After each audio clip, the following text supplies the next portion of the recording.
Halo, saya Talita Sikali dan teman saya Rauda Umudamanik akan mempresentasikan mata kuliah Desain Pembelajaran Matematika. Nah, pada mata kuliah ini kami akan membahas dua hal. Yang pertama, penilaian proyek dan yang kedua adalah penilaian unjuk kerja. Baiklah, saya akan menjelaskan mengenai materi pertama, yaitu penilaian proyek atau project assessment. Di mana di penilaian proyek ini kita akan membahas 3 hal, yaitu karakteristik penilaian, langkah-langkah penilaian, dan pertimbangan penilaian.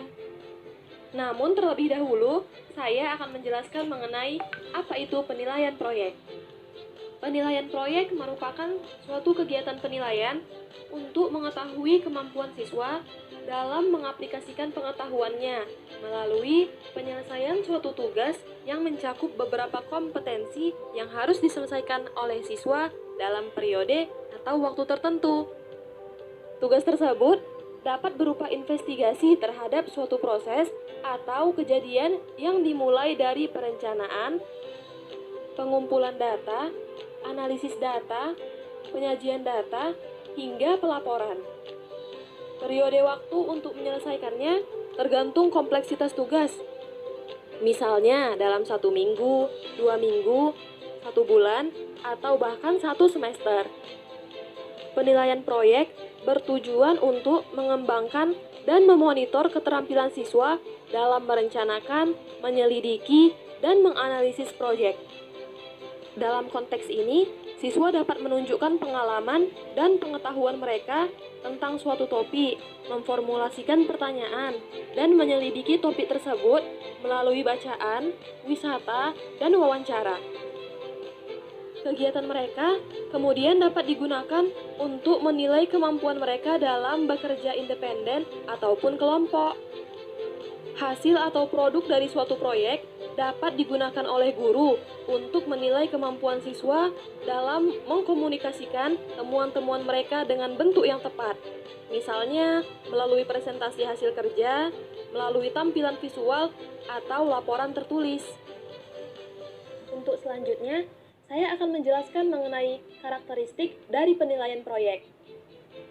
Untuk mengetahui apakah penilaian proyek atau project assessment sudah dapat dianggap berkualitas baik, maka paling tidak harus diperhatikan 7 kriteria-kriteria dari penilaian proyek, yaitu generability, authenticity, multiple phase, teachability, fairness, feasibility, dan yang terakhir adalah scorability. Nah, apa yang dimaksud dengan generability? Generability artinya apakah tugas proyek peserta didik dalam melaksanakan tugas yang diberikan tersebut sudah memadai untuk digeneralisasikan kepada tugas-tugas lain. Dalam hal ini, semakin tugas-tugas tersebut dapat dibandingkan dengan tugas yang lainnya, maka kualitas tugas tersebut semakin baik. Asumsinya, tugas tersebut juga berbobot sebagaimana bentuk-bentuk tugas lainnya. Selanjutnya adalah authenticity. Authenticity artinya, apakah tugas yang diberikan tersebut sudah serupa dengan apa yang sering dihadapi siswa dalam praktek kehidupan sehari-hari. Sebagai contoh, ketika siswa mendapat materi tentang pengaruh faktor luar terhadap pengaruh tanaman atau pertumbuhan tanaman, siswa sudah mampu untuk menelitinya karena masih terkait dan sering dijumpai olehnya dalam kehidupan sehari-hari. Lalu yang ketiga, ada multiple phase. Multiple phase artinya, apakah tugas yang diberikan kepada peserta didik sudah mengukur lebih dari satu kemampuan yang diinginkan. Bisa jadi, seorang siswa mempunyai kemampuan yang baik dalam menghafal dan menganalisa suatu materi, namun ia lemah dalam prakteknya. Untuk itu, guru bisa melengkapi kekurangannya dari aspek psikomotorik tersebut dengan melihat kemampuan kognitif dari siswa tersebut. Berikutnya adalah teachability. Teachability artinya tugas yang diberikan merupakan tugas yang hasilnya semakin baik karena adanya usaha mengajar guru di kelas. Jadi, tugas yang diberikan dalam bentuk Penilaian proyek adalah tugas-tugas yang relevan dengan yang diajarkan guru di dalam kelas. Sedangkan untuk selanjutnya ada fairness. Apa itu fairness? Fairness artinya apakah tugas yang diberikan sudah adil untuk semua peserta didik. Jadi, tugas-tugas tersebut harus sudah dipikirkan apakah semua siswa mengerjakan tugas tersebut atau tidak dengan mempertimbangkan bahwa kemampuan setiap siswa pastilah berbeda dan beragam. Terkadang dalam suatu kelompok, tugas tersebut tergolong mudah.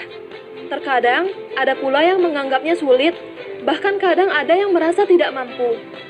Untuk itu, guru harus bisa mengukur sejauh mana kemampuan siswanya secara rata-rata. Untuk berikutnya ada feasibility. Feasibility artinya tugas-tugas yang diberikan dalam penilaian proyek memang relevan untuk dapat dilaksanakan, mengingat faktor-faktor seperti biaya, ruangan, waktu, ataupun peralatannya. Setiap sekolah mempunyai kemampuan yang berbeda-beda, baik sumber daya manusia maupun perlengkapan sarana dan prasarananya. Sedangkan yang terakhir adalah scorability. Dalam sebuah penilaian, scorability adalah hal yang paling mendasar karena digunakan untuk mengetahui valid atau tidaknya suatu penilaian. Artinya, apakah tugas yang diberikan nanti dapat diskor dengan akurat dan reliable, sehingga hasil yang diperolehnya juga valid. Dalam penilaian proyek, seorang guru haruslah teliti dalam hal penskorannya, karena memang salah satu hal yang sensitif dari penilaian proyek adalah penskoran. Nah, untuk selanjutnya, kita masuk kepada langkah-langkah penilaian proyek. Penilaian proyek dilakukan untuk satu atau beberapa kompetensi dasar pada satu mata pelajaran atau lintas mata pelajaran. Beberapa langkah dalam melaksanakan penilaian proyek yaitu: pertama, menjelaskan rubrik penilaian kepada peserta didik sebelum pelaksanaan penilaian. Yang kedua, memberikan tugas kepada peserta didik. Yang ketiga, memberikan pemahaman yang sama kepada peserta didik tentang tugas yang harus dikerjakan. Yang keempat, melakukan penilaian selama perencanaan, pelaksanaan, dan pelaporan proyek. Yang kelima, memonitor pengerjaan proyek peserta didik dan memberikan umpan balik pada setiap tahapan pengerjaan proyek. Yang keenam, membandingkan kinerja peserta didik dengan rubrik penilaian. 7. Memetakan kemampuan peserta didik terhadap pencapaian kompetensi minimal. Selanjutnya, memberikan umpan balik terhadap laporan yang disusun peserta didik. Dan yang terakhir adalah mendokumentasikan hasil penilaian. Untuk berikutnya, kita masuk kepada pertimbangan penilaian proyek. Adapun pertimbangan penilaian proyek terdiri dari 4 komponen, yaitu pengelolaan, relevansi, keaslian, serta inovasi dan kreativitas. Adapun yang pertama adalah pengelolaan. Pengelolaan yaitu kemampuan peserta didik dalam memilih topik, mencari informasi, dan mengelola waktu pengumpulan data serta penulisan laporan. Yang kedua adalah relevansi. Relevansi yaitu kesesuaian topik, data, dan hasilnya dengan kompetensi dasar atau mata pelajaran. Selanjutnya, ada keaslian, yaitu proyek yang dilakukan peserta didik harus merupakan hasil karya sendiri dengan mempertimbangkan kontribusi guru dan pihak lain, berupa bimbingan dan dukungan terhadap proyek yang dikerjakan peserta didik. Serta yang terakhir, ada inovasi dan kreativitas. Maksudnya yaitu, proyek yang dilakukan peserta didik terdapat unsur-unsur baru atau kekinian dan sesuatu yang unik, berbeda dari biasanya. Pada slide selanjutnya, kami melampirkan mengenai rubrik penskoran proyek. Nah, pada slide bisa dilihat di rubrik tersebut ada 5 aspek yang dinilai. Yang pertama adalah kemampuan perencanaan atau mengumpulkan data, lalu kedua adalah kemampuan mengolah data, selanjutnya ada kemampuan menyajikan data, lalu ada kemampuan menafsirkan data, dan yang terakhir adalah produk atau laporannya. Nah, sekarang masuk ke penilaian unjuk kerja. Pada tes bentuk perbuatan atau yang kita sebut dengan unjuk kerja ini umumnya dilakukan dengan cara menyuruh peserta tes untuk melakukan sesuatu pekerjaan yang bersifat fisik ataupun praktik. Tes bentuk perbuatan ini pada umumnya dapat digunakan loh untuk menilai proses maupun hasil dari suatu kegiatan praktik. Lalu, apa sih penilaian unjuk kerja itu? Penilaian unjuk kerja itu adalah suatu penilaian yang meminta peserta tes untuk mendemonstrasikan dan mengaplikasikan pengetahuan unjuk kerja ke dalam berbagai macam konteks sesuai dengan yang diinginkan.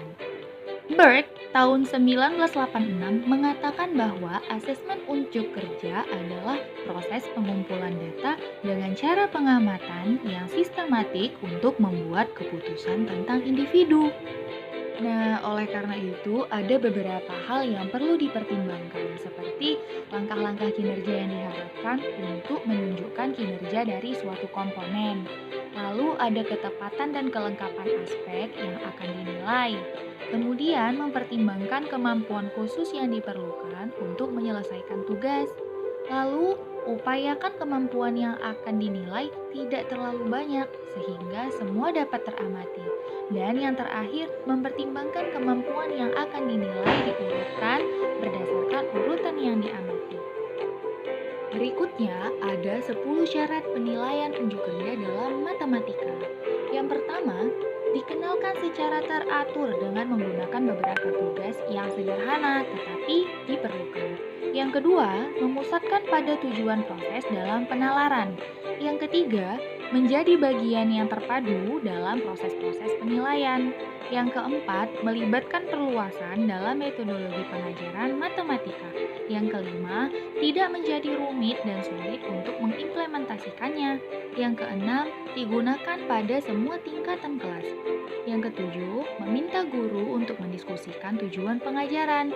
Yang kedelapan, mengarahkan pengembangan kumpulan tugas penilaian yang disesuaikan dengan kurikulum. Yang kesembilan, ada mengarahkan pengembangan kriteria-kriteria untuk mengevaluasi tugas unjuk kerja. Dan yang terakhir ada memberikan pemahaman yang realistis dan mendalam tentang apa yang diketahui dan dilakukan siswa. Perlu diketahui bahwa pengamatan unjuk kerja harus dilakukan dalam berbagai konteks untuk menetapkan tingkat pencapaian kemampuan tertentu. Untuk mengamati unjuk kerja peserta didik dapat dilakukan dengan menggunakan instrumen daftar cek atau checklist atau skala penilaian ataupun rating scale. Nah, secara garis besar penilaian pembelajaran keterampilan pada dasarnya dapat dilakukan terhadap dua hal. Apa saja? Yaitu pertama, proses pelaksanaan pekerjaan yang meliputi langkah kerja dan aspek personal, dan yang kedua ada produk atau hasil pekerjaan. Kemudian ada beberapa kriteria unjuk kerja. Yang pertama, mengarah pada tujuan-tujuan pengajaran umum, khususnya pada tujuan, isi, atau materi dalam kurikulum. Yang kedua, memberikan kesempatan siswa mengemukakan pemikirannya dan pemahamannya dalam masalah matematika dan tidak hanya meminta jawaban tunggal. Kemudian, memberikan kesempatan untuk menilai proses-proses yang ada dalam tugas. Yang keempat, realistis, menarik, dan merangsang berpikir. Yang kelima, mewakili tujuan yang akan dinilai sehingga generalisasinya dapat digunakan untuk mengetahui unjuk kerja siswa. Yang keenam, menekankan pada kedalaman materi daripada keluasannya dan penugasan daripada kecepatannya. Yang ketujuh, lebih open-ended daripada terstruktur yang ketat. Yang kedelapan, tidak algoritmis, yaitu tidak mempunyai satu alur yang jelas dalam penyelesaiannya, khususnya nampak pada awal tugas. Dan yang terakhir, menimbulkan pertanyaan baru ataupun masalah yang lain. Berikut adalah format penilaian unjuk kerja. Pada mata pelajaran, kelas, kompetensi dasar, indikator, dan materi pokok, teman-teman bisa mengisi sesuai dengan mata pelajaran dan subbab yang sedang berlangsung. Dan bisa diisi juga petunjuk siswa agar siswa dapat mengikuti instruksi yang diarahkan oleh guru. Berikut adalah rubrik peskoran unjuk kerja, di mana rubrik peskoran unjuk kerja itu terdapat 4 tingkatan. Yang pertama ada tingkatan superior, di mana kriteria umumnya itu menunjukkan pemahaman yang lebih terhadap konsep-konsep, menggunakan strategi-strategi yang sesuai, komputasinya benar, penjelasannya patut dicontoh, diagram, tabel, grafik itu sesuai, dan yang terakhir melebihi pemecahan masalah yang diinginkan. Tingkatan selanjutnya adalah memuaskan dengan sedikit kekurangan, yang dimana kriteria umumnya itu seperti menunjukkan pemahaman terhadap konsep-konsep, menggunakan strategi yang sesuai, komputasinya sebagian besar benar, penjelasannya efektif, diagram, tabel, grafik sebagian besar tepat, dan yang terakhir memenuhi semua pemecahan masalah yang diinginkan. Tingkatan berikutnya ada cukup memuaskan dengan banyak kekurangan. Apa aja sih kriteria umumnya? Yang pertama, menunjukkan pemahaman terhadap sebagian besar konsep-konsep. Kemudian, tidak menggunakan strategi yang sesuai. Kemudian, komputasinya sebagian besar benar. Lalu, penjelasannya memuaskan, tabel, diagram, grafik sebagian besar tepat. Dan yang terakhir, memenuhi sebagian besar pemecahan masalah yang diinginkan. Dan tingkat yang terakhir adalah tingkat tidak memuaskan, yang dimana kriteria umumnya seperti menunjukkan sedikit ataupun tidak ada pemahaman terhadap konsep-konsep, kemudian tidak menggunakan strategi yang sesuai, lalu komputasinya tidak benar, kemudian penjelasannya tidak memuaskan, diagram, tabel maupun grafik tidak pernah tepat, dan yang terakhir tidak memenuhi pemecahan masalah yang diinginkan. Baiklah, cukup sekian presentasi dari kami. Saya Talita dan teman saya Raudah pamit undur. Semoga tayangan ini bermanfaat. Mohon maaf bila ada salah kata-kata. Dadah!